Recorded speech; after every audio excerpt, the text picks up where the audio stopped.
রাজার ঘরে ছোট রানী এলো পদ্মাবতী,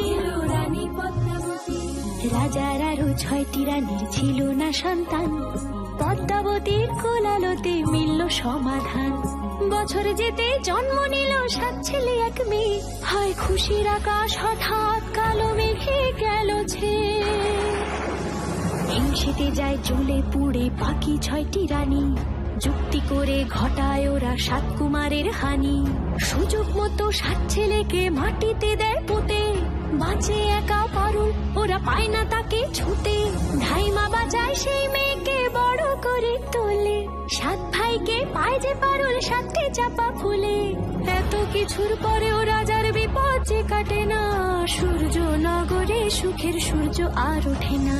হিংসা বিবাদ বিচ্ছেদ আর প্রেমের কাহিনীতে পারুল বোন কি পারবে 7 ভাই চম্পাকে জাগাতে।